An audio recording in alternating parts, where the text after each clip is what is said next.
Salut Fred, merci de nous accueillir chez toi. Aujourd'hui, j'aimerais te poser, on va dire, quelques questions sur la mise en place d'un blog WordPress. Beaucoup de personnes qui me demandent quels sont les plugins indispensables pour commencer. Ah, ça c'est une très bonne question. Les plugins WordPress, il y en a des dizaines de milliers, je pense. Et c'est ça qui est une des grandes forces pour moi de WordPress, c'est que dès que tu as besoin d'une petite fonction, t'es pas obligé de mettre les mains dans le code, ou alors t'es pas obligé de prendre un développeur. En fait, tu peux très facilement demander à quelqu'un de te dire quel est le bon plugin. Ou alors tu vas sur les plugins de WordPress, tu tapes WordPress plugin et tu as une liste de plusieurs dizaines voire plusieurs centaines. Alors moi, sur mon blog, là tu peux voir là, à l'écran, ça c'est le back office. J'en ai pas installé des masses, j'en ai une petite dizaine. Habituellement, j'en mets un petit peu plus parfois, mais ça c'est vraiment les essentiels, les basiques que je recommande de mettre à chaque fois. Alors, le premier, alors c'est par ordre alphabétique, les plugins sont classés comme ça. Le premier qui est vraiment intéressant pour créer sa liste s'appelle AdSig. Alors c'est fait par Dagon Design. Alors c'est pas un plugin que vous trouverez sur la bibliothèque de WordPress de plugins, puisqu'en fait c'est un plugin qui est fait par une société indépendante et qui est pas référencé dessus. Mais vous cherchez Dagon Design et ça s'appelle AdSig. Add signature, ajouter une signature. Et en fait, c'est un plugin qui est super intéressant qui permet en fait d'ajouter à la fin de chacun de vos articles ici un petit bout de code. Et donc ça sert à mettre de la publicité, ça sert à mettre un livre blanc par exemple. Et ça, par exemple, je l'ai ici, c'est donc mon livre blanc avec un formulaire Aweber pour proposer de télécharger à chacun de mes articles. En fait, il y a cette proposition de livre blanc. Et pour des amis qui tiennent le blog Paris Zigzag, j'ai fait la même chose ici, livre blanc à la fin de l'article, et en plus, juste en dessous, je leur ai mis ici un petit bandeau de pub AdSense. Donc ça leur permet de gagner un petit peu d'argent avec une publicité qui est super bien positionnée. Donc ça c'était le premier truc. Le deuxième. Ce qu'on va faire, c'est qu'on indiquera en dessous de la vidéo les différents liens des plugins que tu auras ce soir. Ouais. Alors le deuxième, c'est le plugin indispensable quand on a un blog sur WordPress, ça s'appelle Akismet. C'est donc le plugin qui sert en fait à filtrer les spams. Alors c'est pas 100% efficace, ça laisse passer un peu de spam, ça coupe un peu de vrais commentaires, mais au moins l'avantage c'est que vous n'avez pas 5000 commentaires à modérer tous les jours. Donc là c'est vraiment très utile, et en plus pour avoir la clé Akismet, il suffit de créer un blog wordpress.com et récupérer la clé et c'est tout. Donc c'est vraiment super bien fait. Après, un autre plugin que j'utilise, c'est All-in-One SEO Pack. Alors ça, c'est un plugin qui permet d'améliorer le référencement d'un site WordPress. Par défaut, un site WordPress, c'est quand même bien référencé, mais celui-là permet d'optimiser un peu les titres, d'optimiser en fait les descriptions, etc., etc. Donc c'est un plugin que je recommande. Après, il y en a qui disent, bon, je mettrais plutôt SEO Platinum, des choses comme ça. Mais moi, celui-là, ce plugin, j'utilise depuis des années et j'en suis hyper content. Ensuite, j'en ai deux que j'ai commencé à mettre en place mais que j'ai pas encore installé. C'est en fait Aweber Webform et Aweber Integration. C'est pour intégrer en fait directement dans le design WordPress son compte Aweber. Moi personnellement, je préfère m'amuser à intégrer directement mes formulaires, faire des split tests, etc. Donc, je l'utilise pas pour l'instant, mais peut-être dans un avenir, j'utiliserai. C'est à voir. Je me tâte encore. Juste par rapport à Aweber, on est face, on va dire, à un public de débutants pour la plupart. Donc, est-ce que tu peux préciser un tout petit peu ce qu'est un autorépondeur, les usages? Alors, Aweber, c'est simple. C'est un outil qui permet d'envoyer des emails en séquence. Et ce que moi j'appelle, c'est mettre en place des chaînes de prospection et des chaînes de fidélisation. C'est-à-dire que lorsqu'une personne met son email, elle va recevoir régulièrement un certain nombre de messages qui sont préprogrammés, qui peut être par exemple une séquence de 2, 3, 4, 5, 6 messages. Et généralement, on fait ce qu'on appelle du give to get, c'est-à-dire qu'on commence par donner de l'information, donner du contenu et assez rapidement, boum, on propose une offre payante, puisqu'en fait, on aura enclenché la conversation, puis on aura donné de la valeur, et la personne qui, après, est contente de cette valeur ajoutée, et tout simplement, commande chez vous. Et surtout, un autre avantage, c'est qu'en fait, ça permet de pas s'embêter à envoyer régulièrement une newsletter. Moi, j'ai les deux. J'ai la newsletter que j'envoie manuellement avec un fichier Excel via une solution d'emailing, et là, faut se dire, tous les mois, faut que je fasse ma sélection, faut que je fasse mon extraction, faut que j'envoie, etc. Bon, c'est un peu relou. relou. Tandis qu'avec l'autorépondeur, ça se fait tout seul. La personne s'inscrit, automatiquement elle reçoit le message le premier jour, 5 jours après elle reçoit le deuxième message, tac tac tac, et j'ai plus à m'embêter. Et quand j'ai un nouveau truc assez sympa, je le mets dans ma séquence d'autorépondeur. Donc ça c'est vraiment bien foutu. Après, donc, bien entendu, moi j'ai un outil qui permet de générer les sitemaps. Les sitemaps, ce sont en fait les plans de site. Site comme un site, hein, et map comme une carte. Ça permet en fait d'être sûr que l'intégralité du blog WordPress sera bien cartographiée et référencée par Google. Donc moi j'utilise BWP Google XML Sitemaps. C'est un outil de sitemap, il y en a plein. Celui-là il fonctionne bien, donc je m'embête pas là-dessus. Pour le référencement des sites, j'ai vu qu'on pouvait être référencé très rapidement, en quelques minutes. Ah oui, tout à fait. Bah en fait, il y a plusieurs astuces pour être référencé en quelques minutes. Alors la première, super simple, vous créez une campagne Google AdWords. Immédiatement, votre site va être crawlé, va être indexé. Bon, ça vous coûtera 2-3 centimes d'euros, et puis Google vous voit tout de suite. Deuxième chose, vous avez en fait les sites de ping. Les pings, en fait, ce sont en fait des sites qui notifient à chaque fois que vous avez une nouveauté qui arrive sur votre site web. Donc, par exemple, vous modifiez un article, vous créez un article, bing, il y a un petit envoi qui est fait à un site internet qui dit « Ah, tiens, il y a quelque chose de nouveau sur Conseil Marketing ». Et moi, j'ai une liste sur mon site web pour aller chercher une liste de sites de ping. J'en ai plusieurs dizaines, voire plusieurs centaines de sites. Alors, ça améliore pas beaucoup le référencement, mais ça permet au moins de dire « Tiens, il y a quelque chose de nouveau ». Voilà. Donc ça c'est après, bien entendu, pour améliorer le référencement, je vais faire un article très bientôt là-dessus. Il y a en fait des petites astuces comme par exemple créer un compte Twitter et publier 2-3 tweets, créer un compte sur Facebook, mettre une annonce, créer un compte Viadeo, bref, créer en fait plein de comptes sur les médias sociaux qui prouvent en fait que votre site internet existe. Et après, bien entendu, c'est se référencer sur quelques annuaires, sites, etc. Bon, c'est les classiques. Alors, comme je dis toujours, le référencement, c'est quelque chose qui est super simple en théorie, mais dès qu'on arrive dans la pratique, ça devient hyper complexe. Parce qu'en fait, il y a tellement de techniques d'optimisation maintenant que être blogué sans, entre guillemets, optimiser son site, que ce soit avec des plugins ou avec des liens, ça devient vraiment une gageure parce qu'on voit que tous les concours de SEO, c'est-à-dire de référencement qui sont organisés, sont gagnés systématiquement par des gens qui font du black hat, c'est-à-dire qui trichent. Et malheureusement, les gens qui ne trichent pas trop n'arrivent que rarement premiers sur ces concours-là. Parce que il y a beaucoup de critères qui interviennent, mais grosso modo, moi j'en considère 3 qui sont majeurs. Le premier, c'est les liens qui arrivent sur le site. Le deuxième, c'est le contenu et l'optimisation du site. Et le troisième, c'est le nom de domaine. Et donc, si on optimise ces 3 éléments-là, on arrive déjà à faire 80% du bon référencement d'un site internet. Parce que WordPress se charge d'optimiser la structure et la hiérarchie, le sitemap, etc. Enfin bref. Donc voilà, donc ça c'était une première chose. Ensuite, j'utilise aussi un plugin qui s'appelle Easy Category Management. Là c'est vraiment typique rien qu'à ce site-là. Ça me permet en fait de gérer plus facilement et plus simplement mes catégories pour les placer dans le bon ordre. Parce que parfois, je veux qu'une catégorie soit dans un ordre et pas dans l'autre. Donc ça me permet de les déplacer. Ça c'est pas mal. J'ai également un autre plugin qui s'appelle Fun with Sidebar Types. C'est en fait un petit plugin qui me permet en fait de créer des barres dans les barres de navigation. Ce qui me permet en fait de pouvoir par exemple ajouter du code dans une barre de navigation sans pour autant devoir créer en fait un gros espace. Alors, je vous donne un exemple, c'est très simple. Quand vous allez en fait dans un blog, vous avez souvent un onglet avec donc top article, top commentaire, dernier article. Et là en fait c'est des onglets dans une barre de navigation.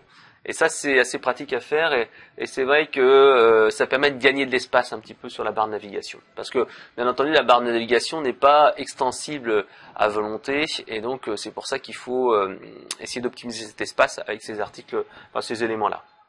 Après, il y en a un qui est toujours présent, c'est Hello Dolly. C'est le plugin de test qui a été créé par la personne qui a fondé WordPress, Matt Mullenweg, si je me souviens bien, Matt Mullenweg, que j'ai rencontré il y a 3 ans au WordCamp à Paris. Un gars super sympa, à l'époque, je crois qu'il avait 27 ans. Et donc, il est à la tête d'une équipe, je pense, trentaine au moins de développeurs. Et donc c'est lui qui a créé WordPress au départ. Il s'est inspiré d'un framework, je crois qu'il venait d'un gars qui était en Corse, si je me souviens bien. Et donc il a créé WordPress et il voyage dans le monde entier. Et donc il est là pour évangéliser sur WordPress. Un gars super sympa. Vous pourrez regarder, taper WordCamp sur conseilmarketing.fr et vous verrez, il y a Matt Willenberg que j'ai pris en photo et on est potes l'un à côté de l'autre à l'américaine. Donc en fait le blogging c'est aussi sympa pour rencontrer du Ah bah oui, il y a plein de passionnés et quand on a un blog, on est là pour parler de sa passion aussi quelque part. Donc forcément, on rencontre d'autres personnes qui sont passionnées, c'est l'échange, la conversation, etc. Ensuite, vous en avez un qui est assez pratique que je mets tout le temps, ça s'appelle Login Lockdown, Logging Lockdown. En fait, c'est tout simplement pour éviter que les gens essayent de s'introduire dans votre blog en utilisant ce qu'on appelle la méthode brute force. C'est-à-dire qu'ils vont rentrer des centaines, voire des milliers de login mot de passe jusqu'à rentrer dans votre site web. Et ce truc-là, en fait, ça permet de dire non, t'as pas le droit de faire plus de X tentatives de connexion sur le blog. Parce qu'en fait, c'est vrai que maintenant, avec les outils comme Amazon S3, enfin Amazon EC2, on a la possibilité de créer en fait des machines automatiques qui peuvent tester en fait des mots de passe. Donc, c'est toujours important de mettre ça. Au niveau de la sécurité, je ne sais pas si tu as d'autres plugins à recommander, mais est-ce qu'il y a des petites astuces supplémentaires pour... Oui, il y en a quelques astuces supplémentaires comme vérifier qu'on a bien sécurisé les catégories, supprimer le numéro de version dans son thème de WordPress pour que les gens ne sachent pas quelle version tu as parce que chaque version a des faiblesses, en fait des failles et donc si on met pas régulièrement son blog à jour, eh ben les gens peuvent se dire tiens il y a telle faiblesse dans cette version du blog, je vais l'exploiter et je vais essayer de le foutre en l'air le blog ou je vais essayer de faire autre chose. Donc il y a des choses comme ça. Après l'autre chose, c'est aller dans le fichier htaccess qui est sur le serveur et bloquer un certain nombre de sites ou d'URL. Ça m'est arrivé 2 fois des sites qui avaient été piratés par justement des hackers et en fait les gens avaient pris le contrôle de ce site-là et ce qui se faisait c'est qu'en fait ils tapaient à chaque fois sur mon site ting ting ting ting ting dès que je mettais en ligne, dès que je mettais quelque chose et donc j'avais tout d'un coup un site qui tapait sur mon site, qui lisait en fait sur mon site tout le temps et c'était la folie quoi. Il ralentissait le site, il a même à un moment réussi à le faire tomber, donc faire très attention et donc dès qu'il y a un ralentissement ou quelque chose comme ça, surveiller bien sûr ses stats et donc vous avez en fait dans le fichier access le fichier log qui vous permet de voir tout ce qui se passe sur votre blog, tout ce qui rentre, tout ce qui sort, etc. Donc ça c'est des petites astuces. Alors autrement il y a Next Gen Gallery qui est assez sympa, ça vous permet en fait de faire des petites slideshows d'images.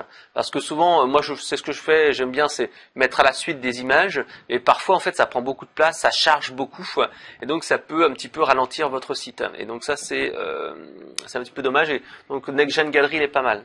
D'ailleurs là je l'ai pas encore mis parce que je l'ai enlevé il y a 2-3 semaines, je mets aussi WP Cache. Qui est un logiciel qui permet en fait d'accélérer le temps de chargement du blog, puisqu'en fait il va mettre en cache en fait les images pour accélérer le chargement. Donc ça fait bouffer un peu de bande passante, etc. Et ça permet d'accélérer le chargement d'un blog. Ça c'est pas mal. Remove nofollow, ça c'est un plugin que j'utilise moi par philosophie. Remove nofollow en fait enlève en fait le nofollow du site. Ça veut dire que j'autorise les gens qui font des commentaires sur Conseil Marketing à ce que Google aille sur leur site et donc qu'ils prennent en compte ce site-là dans le référencement d'Internet de la personne qui a fait le commentaire. Parce que par défaut, les commentaires qu'on fait sur des blogs WordPress sont en nofollow. C'est-à-dire que le moteur de recherche, il voit le commentaire de la personne et il s'arrête. Et il se dit, bon, je vais pas plus loin, je le prends pas en compte. Tandis que moi, j'enlève et je dis, ok, tu peux continuer à suivre ce blog, enfin, ce lien dans le site, et bing, tu vas sur le site de la personne qui a commenté. Moi, je trouve que c'est équitable parce que les gens prennent le temps de commenter, de discuter, et donc je les remercie en leur offrant un lien sur mon site. Alors, j'en ai également un qui est sympa ici, c'est Sexy Bookmark. C'est tout simplement c'est des petits boutons à la fin des articles qui permettent en fait de partager l'article sur Twitter, sur Facebook, sur Google+, etc., etc. Donc ça c'est assez sympa parce que c'est assez graphique et ça permet d'avoir une homogénéité. En sortant un tout petit peu du cadre, il y a Google Plus qui vient d'arriver. Comment on fait une intégration dire Google+, vers les blogs. Alors moi, je te dirais que je suis pas encore un gros amateur de Google+. Je trouve que c'est assez inutile et redondant par rapport à Facebook. Le seul intérêt et l'unique intérêt, c'est qu'en fait, quand on tape dans le moteur de recherche des mots, etc., on voit avec Google+ qui a liké en fait le lien. Et ça, c'est la force de Google. Mais Google+ en lui-même, je trouve que c'est pas terrible. La notion de cercle, oui, ça peut être assez intéressant, mais j'ai peu d'intérêt parce qu'on peut pas publier de manière automatique, etc. C'est pas, je trouve pas ça intéressant. Il y a que quand on a par exemple un blogueur où automatiquement on peut envoyer un message à toute sa communauté. Mais bon, est-ce que ça vaut vraiment le coup d'ouvrir un blog blogueur alors qu'on a WordPress? Donc moi, je préfère utiliser en fait un plugin que je décrirai, que je vais vous donner tout de suite, qui s'appelle, Alors ouais, l'autre, en fait, on le voit pas ici. Il s'appelle Shareaholic. Et il est assez sympa parce qu'en fait, ça permet d'avoir une petite barre en fait qui est tout en haut de l'écran. Et en fait, quand on baisse en fait dans la navigation, Bing, elle apparaît en fait avec un petit mouvement. Je trouve ça assez sympa. Je trouve ça assez discret quoi. Par exemple, quand tu es en haut, tu la vois pas, et quand tu descends, boum, elle descend tout d'un coup avec un petit rebondissement. Et je trouve que c'est assez sympa. C'est pas trop intrusif parce qu'il y en a certaines qui sont tout en bas, qui prennent toute la longueur, et qui peut être assez sympa, mais je trouve que ça fait pas très élégant. Donc voilà, je trouve que c'est une question de design. Après, il y en a un plugin qui me sert aussi pas mal, qui s'appelle en fait Simple AdSense Insert.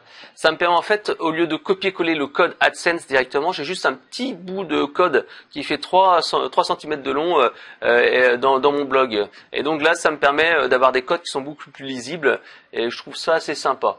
Bon, c'est juste pour de la simplicité d'utilisation. Après, j'ai ici, subscribe to comment. Ça, c'est vachement sympa. Ça permet en fait aux personnes qui laissent un commentaire de s'enregistrer automatiquement et de recevoir les réponses. Donc ça, c'est bien pour que les gens reviennent sur le site. Donc ça, c'est un plugin qui est vraiment sympa. Un autre qui est vraiment bien, c'est Tweet All Post. Ça, en fait, c'est un plugin Twitter qui permet en fait de tweeter automatiquement des vieux articles.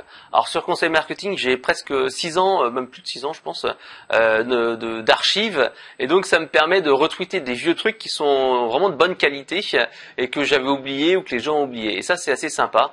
Alors par contre, faut surveiller. Moi, j'ai des fois des articles qui sont passés de date ou le lien marche plus, donc régulièrement, j'essaie quand même de surveiller et de virer soit les trucs qui sont obsolètes, soit de les modifier un peu. Donc quelque part, c'est très bien, mais quand même, faut faire un peu attention à ce qu'on fait.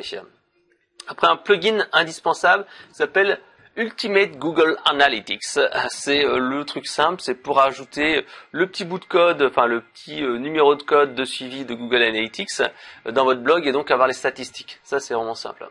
Ensuite, vous avez WordPress Database Backup. C'est un classique, c'est pour télécharger votre base de données. Très utile quand vous voulez migrer d'un blog à l'autre.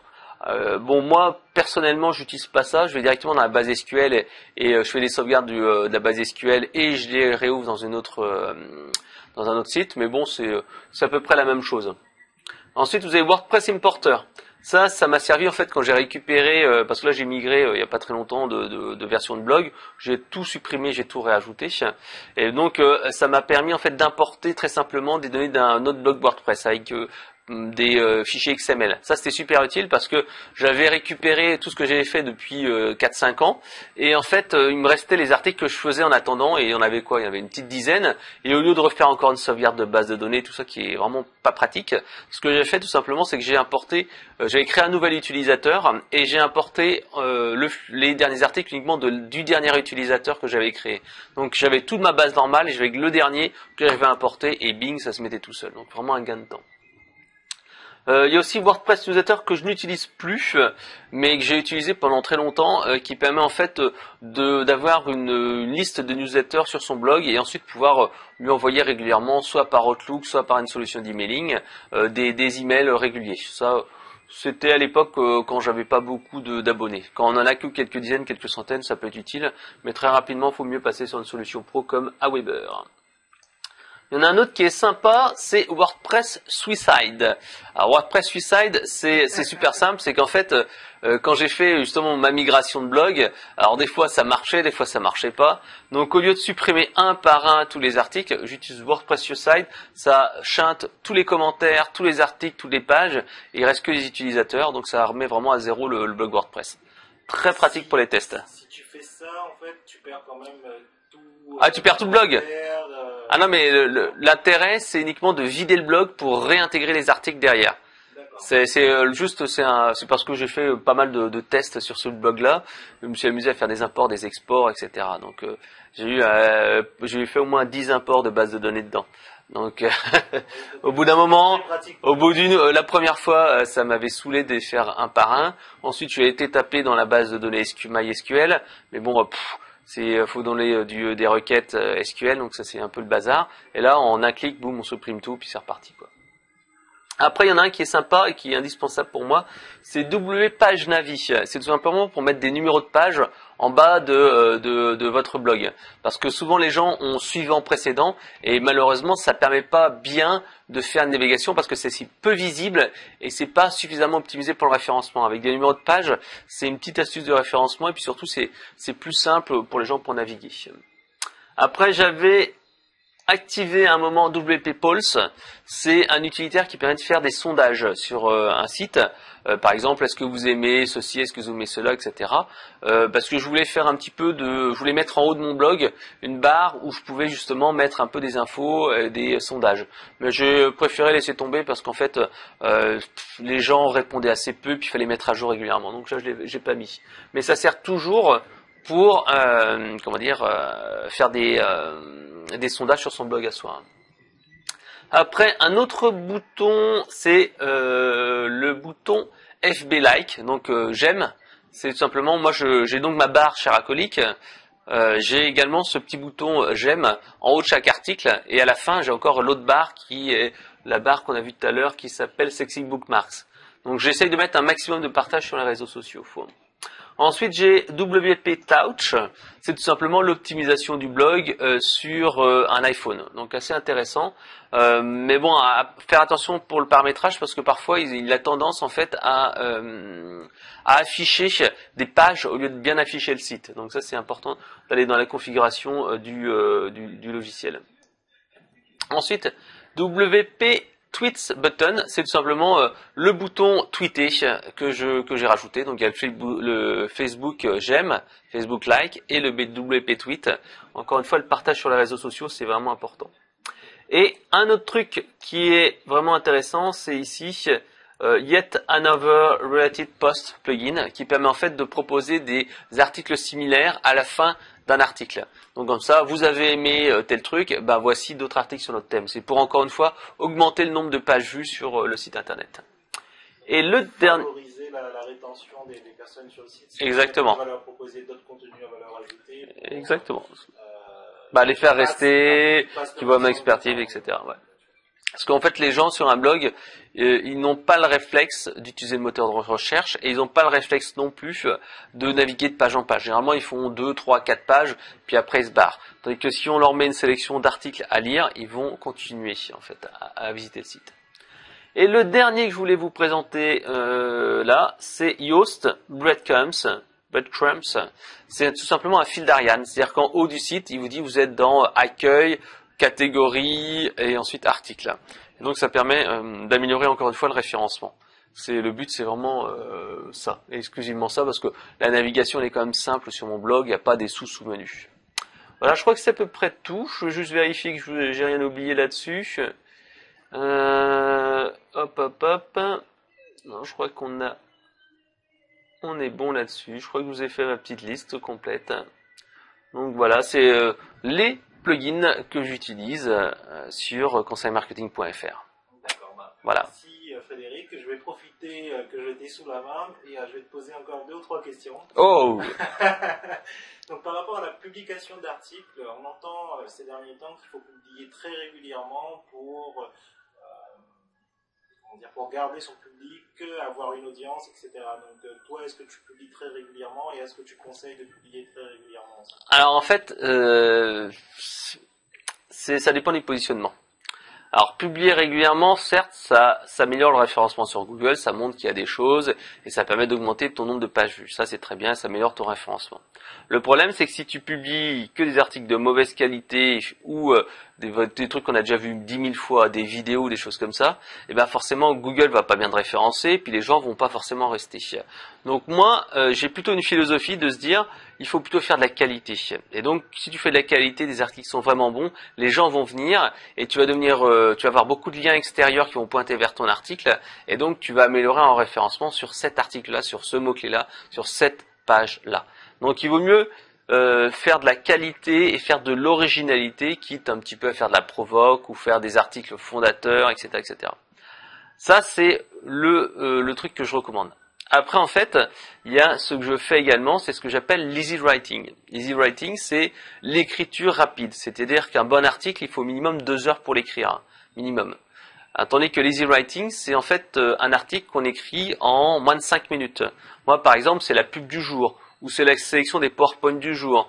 Bref, ce sont en fait un certain nombre d'informations que je publie super rapidement. Donc en fait, ça permet d'avoir un contenu régulier, donc faire revenir les gens et montrer à Google que c'est un site qui bouge, qui a de l'actualité. Mais c'est important d'apporter de la valeur ajoutée parce que si vous publiez que des trucs tout pourris, de la vidéo ou pour des choses pour ne rien dire, les gens, en fait, comme je le disais, quand ils sont sur un blog, ils vont pas faire l'ensemble des articles. Ils vont en regarder 2, 3, 4 et s'ils voient que c'est nul, ils vont partir.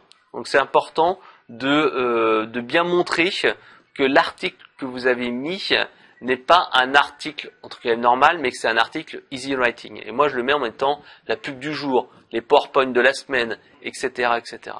Donc tu produis, on va dire, un peu plus de contenu, on va dire, relativement facile à publier, mais tu as quand même des articles de fond. Les articles de fond sont indispensables, puisqu'en fait, c'est ça qui va attirer les gens sur votre site. Si vous faites que de l'actu ou de la news, à moins que vous soyez au top de l'actualité, vous allez faire comme tout le monde. Il faut se différencier.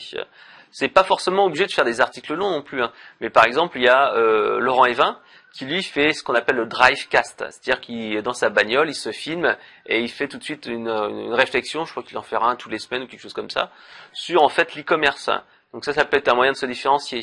Il y a d'autres personnes qui, sur certains blogs, mettent une infographie tous les jours, ou il y en a qui mettent des images, des photos, etc. ou des pensées, donc c'est à voir. Il y a un site qui est pas mal fait, qui s'appelle frenchweb.fr, et eux, ce qui est bien, c'est qu'ils utilisent vraiment la totalité des outils pour justement devenir une référence dans leur domaine d'activité. Ils sont quand même 3-4 aussi à animer ce blog-là, hein. Mais donc ils mettent une infographie quasiment tous les jours, ils mettent un résultat d'étude, ils mettent souvent un livre blanc, ils mettent un article un petit peu news actu, et ils ont au moins une fois par semaine un article de fond, plus des interviews exclusives. Donc là, eux, ils ont vraiment, c'est un modèle en fait au niveau de contenu qui peut être créé. Au niveau des articles de fond, quels sont les principes de base pour en écrire? En fait, c'est mettre de la valeur ajoutée. C'est vraiment ce qui est important, c'est prendre le temps. Pour moi, un bon article, il faut minimum 2 heures. Comme je le disais, 2 heures et c'est minimum 3 pages. En moins, je pense qu'on a vraiment de la difficulté à apporter une grosse valeur ajoutée et on reste en surface. Et si on reste en surface, on va pas recevoir des liens, on va pas être, considéré comme un expert. Donc il faut faire ça. Donc le principe d'écriture, il est simple, c'est vous commencez à penser à un sujet. Ensuite, vous allez enrichir avec votre réflexion. Donc vous rentrez un petit brouillon, une maquette de ce que vous allez dire. Et ensuite, vous allez augmenter la valeur ajoutée de votre article en allant en fait chercher sur Internet un petit peu d'informations complémentaires qui vont donner un éclairage supplémentaire et du contenu supplémentaire à votre blog.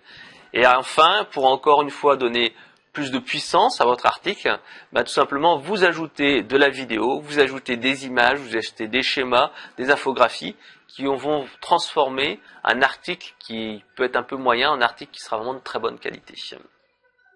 Il faut apporter de la valeur, certes, mais est-ce qu'il faut aussi apporter sa propre personnalité ou il faut juste aller piocher les informations? En fait, ça dépend de la ligne éditoriale. Par exemple, il y a Olivier Lévy qui tient le blog e-commerce. Lui, en fait, vous verrez que ces articles, il y a très peu de valeur ajoutée. Mais par contre, lui, il fait de la polémique, il essaye de choquer, etc. Quand il dit My e-commerce sucks, qu'il tape en fait sur certains sites, certains blogs, etc. Ben c'est un moyen de se faire connaître. Vous avez Emery qui est également lui à fond dans la provoque. Lui, c'est des tout petits articles, c'est un petit peu ses pensées, etc. Et pourtant, il est super connu parce qu'il est vraiment provocateur, et puis il a un ton qui est original. C'est un ovni, je trouve, sur le web, parce qu'il parle un petit peu de filles, de sexe. Il y a des photos de nanas dénudées régulièrement. Il tape sur les doigts des marketeurs. Enfin bref, il a une personnalité qui est assez originale. Et d'un côté, conseil marketing, c'est très original. Je fais pas d'actualité. Je fais, à part la pub du jour, etc., mais c'est des articles plutôt à valeur ajoutée, des how-to, c'est-à-dire comment faire. Donc ça dépend le positionnement, il faut justement savoir bien se positionner, et grâce à ça, en fait, on va pouvoir se démarquer des autres. Pour 2012, moi, effectivement, je mets en avant les how-to, des comment faire, et toi, ça fait un petit bout de temps que tu en fais déjà. Quels sont les conseils de base pour réaliser un bon... Tout simplement, c'est montrer ce qu'on sait faire. Si vous connaissez pas le produit, si vous connaissez pas le truc, vous allez perdre en crédibilité. Donc c'est important de montrer son expérience, d'utiliser par soi-même, et ensuite de partager aux autres. Après, bien sûr, si tu veux vendre quelque chose, il faut pas non plus trop en donner. Si tu donnes tout de A à Z, forcément les gens vont dire ouais c'est super, mais je vais le faire, j'ai plus besoin d'aide. Donc il faut toujours donc donner de l'aide, mais si après votre objectif est par exemple de faire du consulting, de vendre un produit derrière, il faut dire voilà ça c'est le début, mais il y en a plus après dans mon produit. Donc expliquer comment faire détail par détail, et ensuite dire là pour la suite n'hésitez pas à me contacter, n'hésitez pas à faire ceci cela, mais toujours apporter de la valeur ajoutée. C'est du contenu utile mais incomplet. Non, c'est des contenus utiles, mais qui peut être en plusieurs parties, ou si les gens veulent en savoir plus, ils vont à tel endroit. Ou alors une autre astuce qui marche très bien également, c'est en fait faire un exemple. C'est-à-dire que au lieu de faire quelque chose qui est assez générique, vous dites voilà, comment j'ai fait pour optimiser mon blog, ou comment j'ai fait pour faire ceci. Et donc à ce moment-là, en fait, les gens voient ce que vous avez fait pour vous montrez un exemple, une success stories. Ça peut être un client également, et ensuite tout simplement ils pourront dire ah ouais moi j'aimerais bien avoir la même chose. Pas de problème Coco, appelle-moi. Exactement. Donc de très bons conseils aujourd'hui de la part de Frédéric. Comme d'habitude. Du blog conseilmarketing.fr. Donc vous aurez tous les liens des outils, des plugins qu'on a découverts aujourd'hui grâce à Frédéric. On rajoutera la liste en dessous de la vidéo. Et Frédéric, merci beaucoup pour tous ces conseils. À bientôt. À très bientôt.